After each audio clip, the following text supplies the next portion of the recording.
The grand ballroom of the Westminster Grand Hotel shimmered under the glow of crystal chandeliers, their golden light cascading over the elegantly dressed attendees. The soft hum of conversation, punctuated by the clinking of champagne glasses, created an atmosphere of opulence and anticipation. Tonight was no ordinary gathering. It was the annual charity gala, a prestigious event that drew the most influential figures in business, politics, and media, all uniting under the banner of philanthropy. Among the glittering crowd sat Barron Trump, a name well known, yet a presence rarely seen in such social settings. At just 18, he was already an imposing figure, his tall frame and composed demeanor setting him apart. But unlike the others in attendance, who basked in the limelight and the thrill of networking, Barron seemed content to remain in the background, his sharp blue eyes quietly observing the grand display before him. He had not come for attention, nor had he sought out this event. His presence here was simply the result of a quiet invitation from Jonathan Reed, a longtime family friend and respected businessman. Reed had encouraged him to step into different circles, to see beyond the corridors of politics and wealth he had grown up in. Barron, however, had little interest in the elaborate dance of social pleasantries. He preferred to watch rather than be watched. He had long understood that in a room full of powerful people, the loudest voices were not always the most meaningful. And so he sat, relaxed yet alert, scanning the faces around him, filing away impressions as he sipped from a glass of sparkling water. The evening unfolded with the grace and predictability of a well-rehearsed symphony. A string quartet played softly in the background, their music weaving seamlessly through the low murmur of conversation. Waitstaff glided through the room with effortless precision, serving delicate hors d'oeuvres and vintage wines. Everything was perfectly orchestrated, an air of refinement blanketing the event. But beneath the surface of glamour and sophistication, an undercurrent of anticipation pulsed through the crowd. Something, or someone, was about to take center stage. The guests, though engaged in casual chatter, had their attention subtly divided, their gazes flickering toward the grand podium at the front of the room. The night's keynote speaker had been the talk of the event even before the evening had begun. Nathan Carter, a celebrated journalist known for his razor-sharp wit and unfiltered commentary, was about to step into the spotlight. Revered by some and despised by others, Carter had built a career on his ability to provoke thought and controversy in equal measure. His presence alone was enough to set the room abuzz with anticipation. Barron, seated inconspicuously toward the back, caught the shift in atmosphere. He watched as the guests subtly adjusted their postures, their conversations growing quieter, their eyes now fully trained on the stage. There was an unspoken question in the air. Would Carter challenge boundaries tonight, as he so often did? Would his words entertain, or would they cut too deep? Barron exhaled slowly, his face unreadable. He had no way of knowing that within the next hour he would become the center of the most talked-about moment of the evening. A hush swept over the ballroom as Elena Graves, the evening's poised and eloquent host, stepped onto the stage. Her presence alone commanded attention, her silver gown catching the light as she moved with effortless grace. The gala had been a picture of sophistication thus far, laughter, champagne, polite conversations. But now, the air shifted. The moment everyone had been waiting for had arrived. She smiled at the audience, her voice carrying a perfect balance of warmth and authority. "Ladies and gentlemen," she began, her tone smooth yet tinged with anticipation, "it is my great honor to introduce tonight's keynote speaker. A voice that challenges us, that sparks debate, that forces us to see the world through an unfiltered lens. Please welcome Nathan Carter." The name alone sent a ripple of energy through the room. Applause erupted, though some clapped with enthusiasm while others did so out of polite obligation. Carter was no stranger to controversy, and his mere presence was enough to ignite discussion. From the shadows of the stage, Nathan Carter emerged, his stride deliberate, exuding the kind of confidence only years in the media spotlight could cultivate.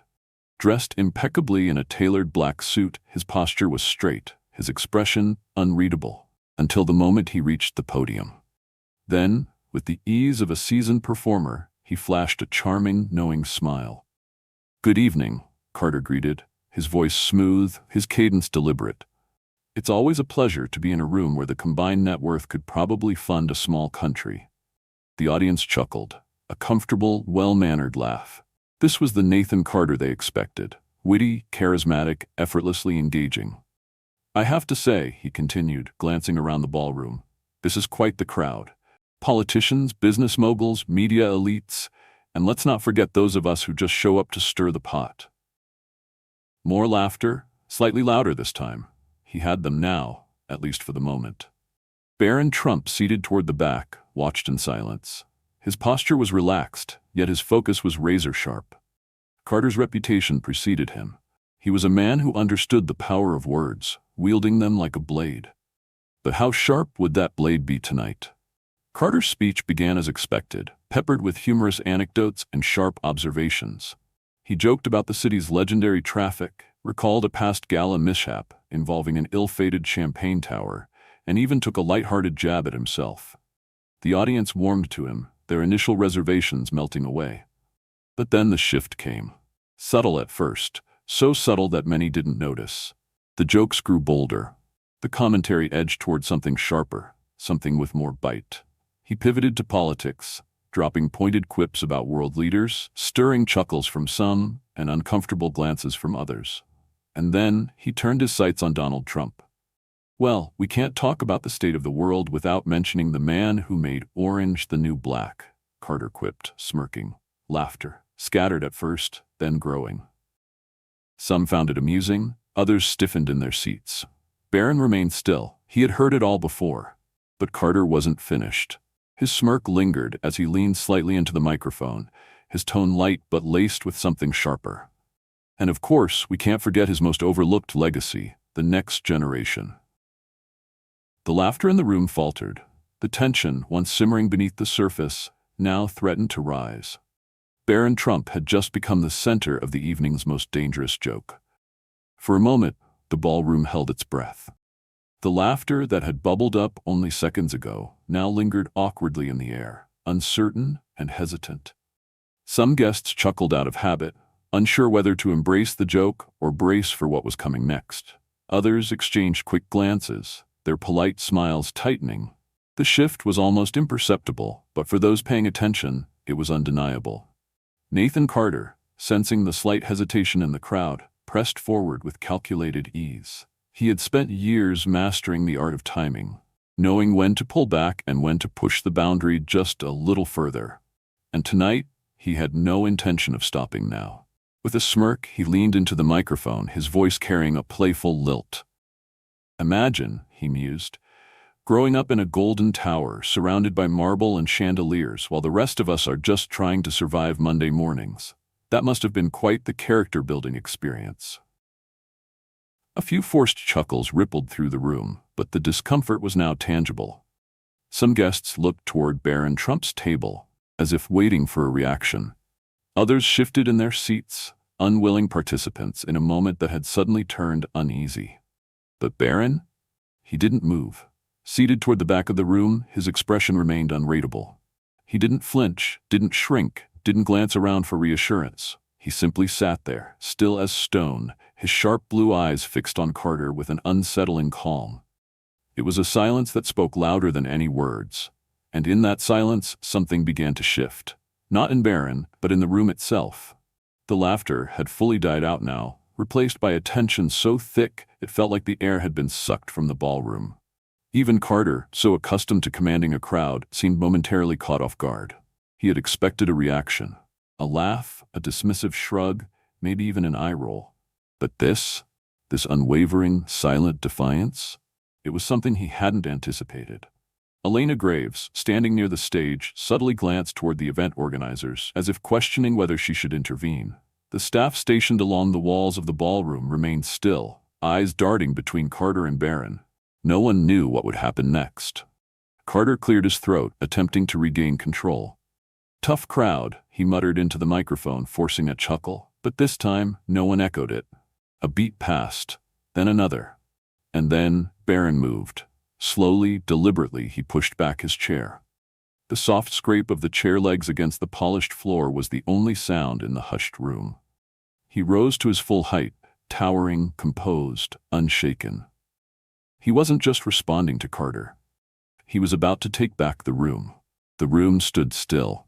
Every pair of eyes followed Barron Trump as he slowly, deliberately pushed back his chair and rose to his full height. At just over 6 feet tall, he was an imposing figure. Not because of his stat. I've grown up watching people make assumptions about me, my family, my life, Barron continued, his tone calm yet unwavering. It's almost become a game to some, a way to fill in the gaps when they don't know the full story. And I get it. We're public figures. It comes with the territory. His words were not defensive. They were measured, thoughtful, precise. He wasn't reacting, he was leading. A few guests exchanged glances, their expressions shifting from curiosity to quiet admiration. Even those who had laughed at Carter's earlier remarks now sat still, listening. Barron's gaze turned to Carter, but there was no hostility in his expression, only clarity. But here's something people often forget, he continued, his voice steady. Behind every headline, behind every joke, behind every punchline, there's a human being. Someone with their own struggles, their own dreams, their own story. Carter's grip on the podium tightened. The words weren't an attack. They were a mirror, reflecting back the weight of what had just transpired. You may think you know me because of who my father is, Barron said, his tone firm, but you don't. Not really. The room was utterly still. Even the waitstaff, who had been moving discreetly in the background, had stopped in place. Barron's voice lowered slightly, an almost imperceptible shift, but one that carried immense weight. Respect doesn't have to be earned, he said. It should be given freely, especially when you don't know someone's story. A murmur ran through the crowd, soft, almost hesitant. The air felt different now. He wasn't just addressing Carter anymore. He was speaking to everyone. The moment was no longer about a joke gone too far. It was about something much bigger. And as Barron took a step back, his gaze locking with Carter's one last time, it was clear that the conversation had just changed forever. For a moment, the ballroom stood frozen in time. The weight of Barron's words still lingered in the air, a quiet force more powerful than any loud rebuttal could ever be. And then, the applause began. It started hesitantly, a single pair of hands clapping somewhere near the front of the room. Then another, and another. Within seconds, the entire ballroom was on its feet, erupting into a thunderous standing ovation. The energy shifted. The tension that had once wrapped itself around the room like an iron grip dissolved into something different, something unexpected. Respect, understanding, reflection. At the podium, Nathan Carter stood still. The earlier smirk, the easy confidence, all of it was gone. He had walked onto that stage with the intention of controlling the conversation, dictating the tone of the night. Instead, he had been handed a lesson in grace, in dignity, in the power of restraint. Barron, now back at his seat, remained as composed as ever. He didn't bask in the applause. He didn't nod in triumph. He simply sat, his hands resting lightly on the table, as if the entire moment had already passed. But the world wasn't ready to move on just yet. Within hours, clips of Barron's speech flooded social media. Attendees had discreetly recorded the exchange, and now the footage was spreading like wildfire. This is how you handle disrespect, with class. Barron Trump just schooled an entire room on what true confidence looks like. You don't have to like his family to respect the way he carried himself tonight. The comments poured in, on Twitter, Instagram, TikTok, YouTube. Everyone had an opinion, but one thing was clear. Something about that moment had struck a chord. The next morning, major news outlets picked up the story. Talk shows debated it, podcasts dissected it. Some praised Barron's maturity, calling it a defining moment for someone who had spent his entire life under public scrutiny. Others questioned the ethics of Carter's remarks, sparking conversations about the fine line between humor and harm. Carter himself released a statement the following day. Comedy and commentary are powerful tools, but they must be wielded responsibly. Last night, I crossed a line, and I apologized to Barron Trump for my remarks. Some accepted the apology, others didn't. But for Barron, the media frenzy didn't seem to matter. He returned to his daily life with the same quiet dignity that had defined his response that night. Those who knew him said he barely acknowledged the uproar, choosing instead to focus on his studies and personal interests. He had said what needed to be said. That was enough. But while Barron moved on, the lesson from that night stayed. It sparked conversations far beyond the ballroom, at dinner tables, in classrooms, in workplaces. It wasn't just about one moment, one joke, one speech. It was about something bigger. How often do we stop before we speak? How often do we think about the weight of our words before we throw them into the world? Do we use them to tear down or to build up? Because words, they have power. They can wound, but they can also heal. They can divide, but they can also unite. And in a time where outrage often speaks louder than understanding, maybe, just maybe, we need more people like Barron Trump. People who remind us that sometimes the strongest response isn't a reaction. It's restraint. So what do you think? Have you ever been in a moment where words carried more weight than they should have? Let's talk about it in the comments. And if this story resonated with you, don't forget to like, subscribe, and follow for more stories that challenge and inspire. Let's keep the conversation going.